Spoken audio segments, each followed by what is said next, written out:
Okay, so we're talking about the big four, part 3, which are proteins. So let's see, I'm going to go with purple for proteins. And the important thing to understand here is that the proteins are probably the most important of the big four. Some may argue that nucleic acids, the next ones are more important, but I would say that proteins really are the guys that run the show here. And so let's start off. What I want you to do is, if you need to pause, then you should do so. I want you to, probably best to print out the Big Four Part 3, which I've put on Dropbox for you. So each of you should have Big Four Part 3. I know it's awful that I'm having you guys print things out. I hate to do that, but frankly, it's near impossible, I think, to view this and take notes at the same time. Of course, you could view this on your computer and take notes on your iPad, and if that's the case, then you should be able to do this without printing anything out. Okay, so what we're going to do is take a look at that first section in Big Four Part 3, where I say in the blank that I will talk to you about a well-accepted model of enzyme activity. And you should take those notes that the notes that I'm about to put in here in that space. Okay? So here we go. The model that we're talking about is called the Induced Fit Model of enzyme activity.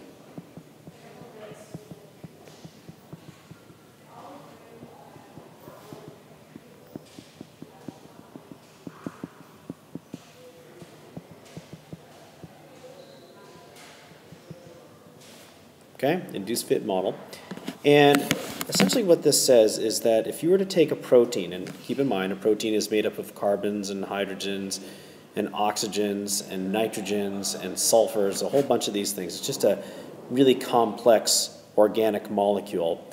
And it's folded in a very particular way, and it forms a three-dimensional structure. So imagine for a moment that you have this three-dimensional structure that I'm about to draw here. Okay, so you can see here there are two sort of slots. And in fact, what's important for you to sort of note for these slots is that right here and right here, these areas, and they actually encompass this area in here, and right here, those are very specific spots called activation sites.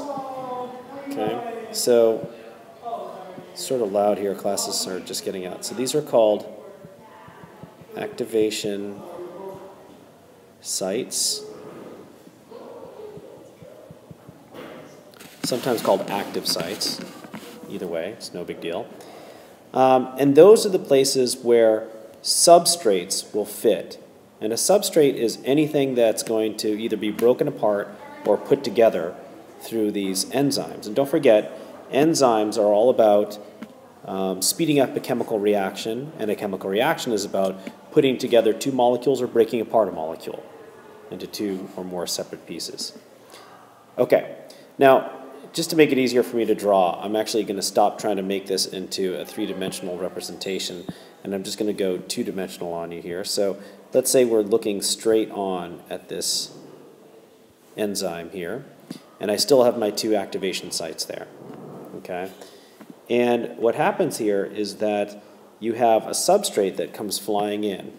So let's make our substrate brown, and the substrate, there it is, and it has a little knobby, let's say, sticking off of it over here, and then you have another substrate. It doesn't have to be the same, although it looks the same in this case, and you have another little nubby thing coming out of it on that side.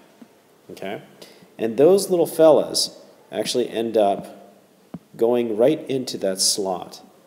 So I'm just going to draw little arrows here to indicate that they fall into those two separate activation or active sites. All right. So you could imagine then in the next phase here, hold on just a moment, I should probably label these guys as substrates. Each of these are substrates.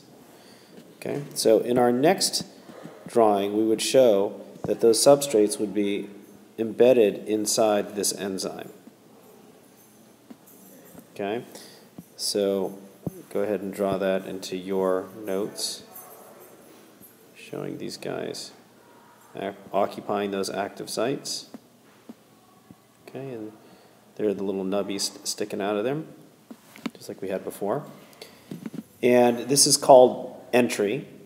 Okay, so when the substrates actually are inside the enzyme itself and in the active sites or activation sites. And then what happens is this whole thing undergoes a conformational change, which means it changes its shape once it gets in there. So you could imagine in our next time frame, we would show here that the enzyme has sort of bent in a little bit on itself. Okay? And as a result, it's brought those two substrates in close contact with one another. Now, you may or may not recall back in chemistry days that in order for a reaction to occur, you need to have the correct orientation, correct energy, and all that kind of business. Well, that's essentially what these enzymes do, is they set up the orientation, and in some ways, in some cases, they also induce energy into this system, such that you squeeze these two substrates together.